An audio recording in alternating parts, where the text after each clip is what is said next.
musanaagu garweeye yaa muwaadinku aaway warwar ma haysaana kalamaanay maanta waxay ku beegan tahay maalinta ooyinta adduunka ooyinta mideeyay qof kasta markuu murugoodu ooyaaye qofka ooyinu hayso waa iska ooyi karaa alla ilaa haddii ooyin wax tarayso adduunka kale been bay sheegayaane maanta soomaaliya mudan inay ooydo wabaa oo cada war dadka maalin ooyin u yeeshay baroortoodu waa barangi waana dadan maalin walba argagixiso ehelkooda gumaadin warooyin iyo cabaad iyo cambaarayn cadowkaama ceeshaane cududiinna mideeya warna miyow dadka intii maalamo ka mid a binaanka intii isku kuwan ooytan isbalansadeen midheegna iyo laanwiin ma booraaw beenaa ogaadey ilintay buruudshi biyahan dareertay warwarkan waa naga qasteen maalintii ooyinta adduunkaana la joogaa ooyintiina waa laydinku leeyahay laamadda inay ahayd reer beledka waliba ka dheegi jiray hiblaa iyadu ma iisoo ooynin anisaan ugu ogahaa war maalintii baroorta adduunkaa la joogaahe haddaadan ooyi karinina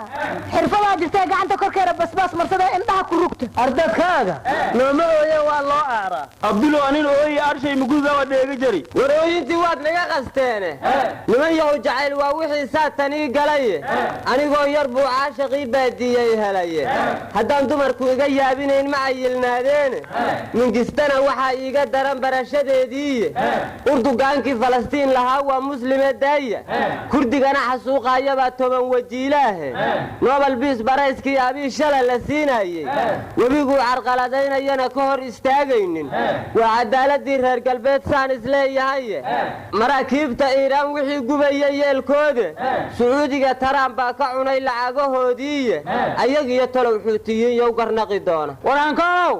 eed mala jacaylkuye waa wixii awowgiyo abkeennii ajalayo cilmi iilka geliye sida nacasa ooyine adkaysaan ku leeya wartii ama ankool waliba keenay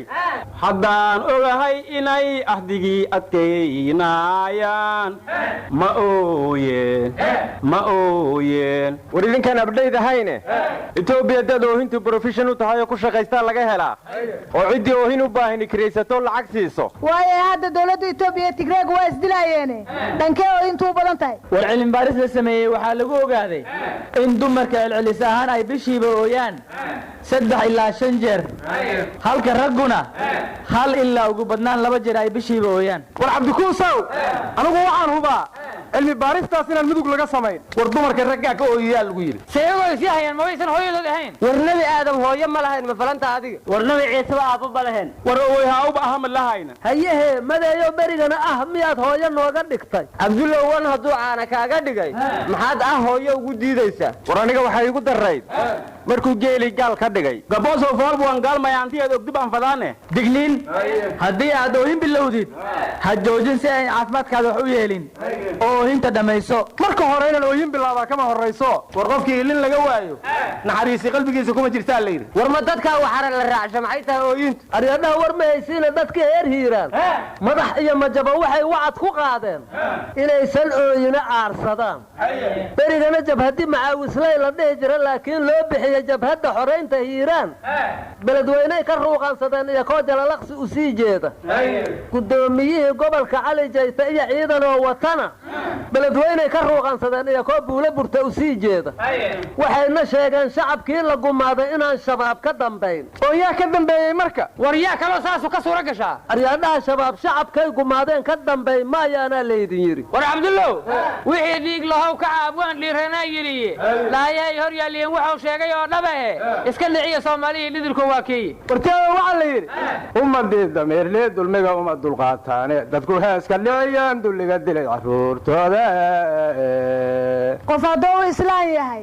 ilaahay isna ka cabsado ma ajalo walaalkiis ubadkana ma gowraco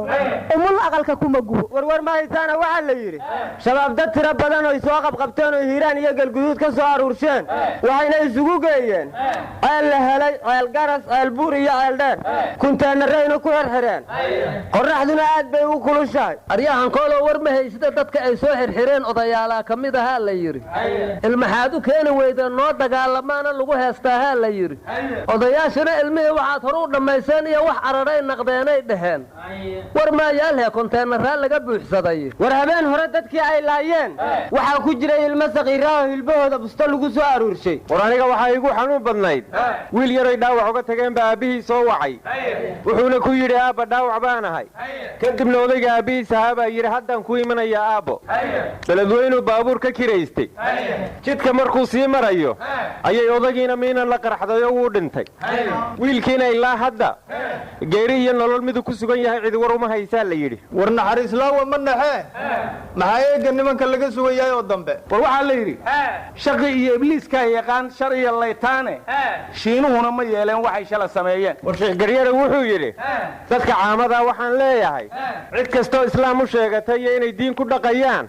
afar calaamaha ka eegaan hadday ka waayaanna diin uma wadaane ha iska celiyaan waxayna kala yihiin afartaa qodob kow islaax bayna annaas laba cadaalad saddex naxariis afar in laga nabad galo oo aysan naftaada iyo maalkaaga iyo sharaftaada midna ku xadgudbayn oo uga baqanayn war culummadu waxay leeyihiin diintu qofka waxay u ilaalisaa naftiisa maalkiisa sharafkiisa nasabkiisa iyo diintiisa aryadhaha samigay cabdullana wuxuu yidhi raarjaaba ninkuu roogsaade rematumaya rorgima raarjaaba ninkuu roogsaade rematumaya rorgima war cabdullahi cumar raarkiisu jaban yahay nin ciyaar ku tuntay inuu ku dhacayo waa la hubaa miyaad leedahay waxaa kaloon maqli jiray daandaansigooda waa dhayoo dawgay ugu dambay rabtaa war horta anugu waxaan la yaabanahay beelaha hadda dagaalku ku socdo kuwa daawanaya ayaguna berri sidaas la yeeli doono war haddaan laba maalin sii joogaya waa iska fiirinaya ay taagan yihiin war midaysan maqal murtidii odhanaysay ninkii kayrkii loo xiiray oo soo qoysay adiguna war dawladdii cusbeed oo ballan qaaday shaqada inay ka bilaabayso la dagaalanka al-shabaab caawa maxay sugaysaa haddiiba dadkii kacay waa fursada may hor kacaan aga wargooyan ma dadkii oo kacay dawladdii hurdaa war nin odayahoo gobolka yimidaa waxaa u arkay wadda jaamac ciidan inta ku yimid xabada ku furaayo rasaas kor u ridaaya markaasuu yidhi tol beelay rasaastaan manxadarrada loo ridaayo yaa macawisaday shabaab la dagaalameeseeya warnamiya ogarahi sooba markidhii dadweynaga walaagi muqdisho roogi dhonkaheen madaxdana maalintaas waliba ballan qaadeena berebe inoo horkaha doonaanoo safka hor jeeyan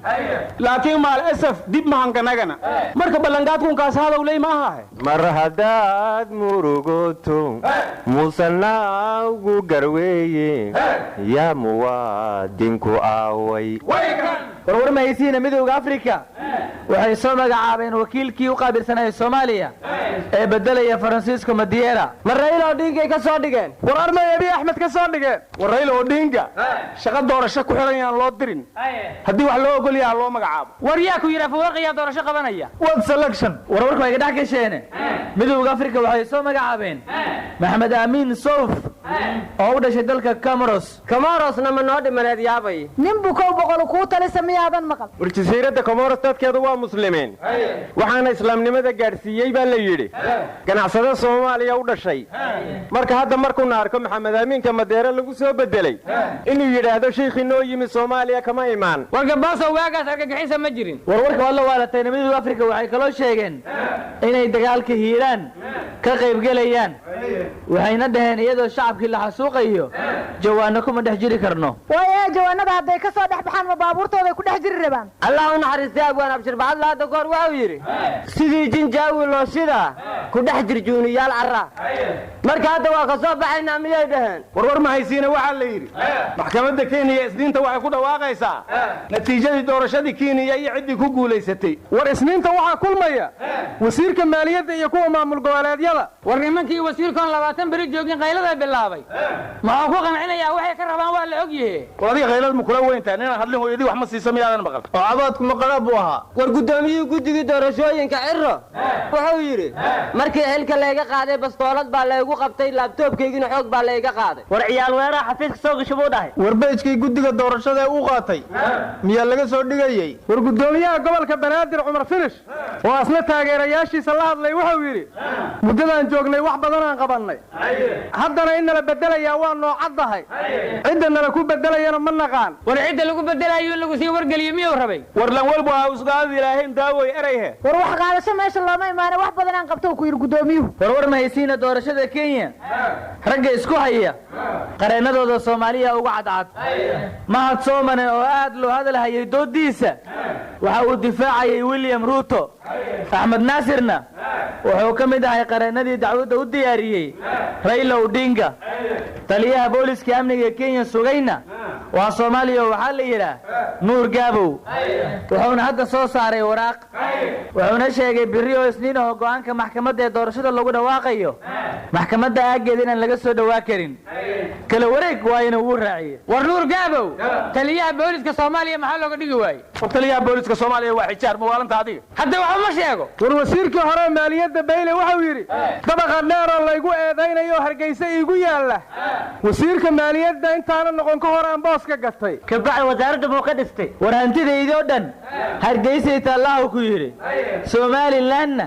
waxay iga baahan yihiin waa kala shaqeynaya diyaar baan u hayo raaciyay war anigu waxaan la yaabay Bayle markii la yiriya ka hor istaagay inaad xildhibaan noqoto waxa uu yiri lacagta igu yaraatay lacag badan aan la iska rabay marka waxaan la yaabay lacagta Bayle waa cid dhiibtay war Bayle waxa ku yiri musuq ma aqoon anigu waayahay ma suq ma yaqiin war waxa la yiri tayaa la isku dhaafiya adduun taatig iyo xeele tira loogu faana tigree loona tagi waa war hadda koor Allah u naxariistay abwaan Ibrahim Garle waxa uu yiri turuq iyo awood iyo tiro loogu faanaya rag la tababaraa helay war wuxuu ku sii daray wuxuu taageerayaa sawkaad hawaawacay war mid kale waxa uu yiri tira badan maxaa looga tari looba tagi waaye waa 10 libaaxo fadhida geeda tuurime war tigreedii shalay Soomaaliya xasuuqaysay hadii aad taageeraysiin waa waalateene waa maxay oromayada idinka gashay war kalamaanay waxa la yiri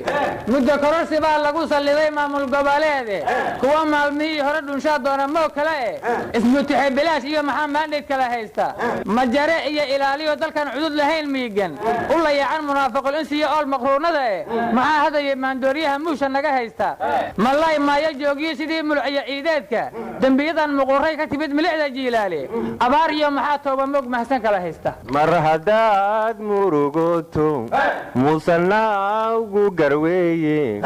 yaa muwaadinku aaway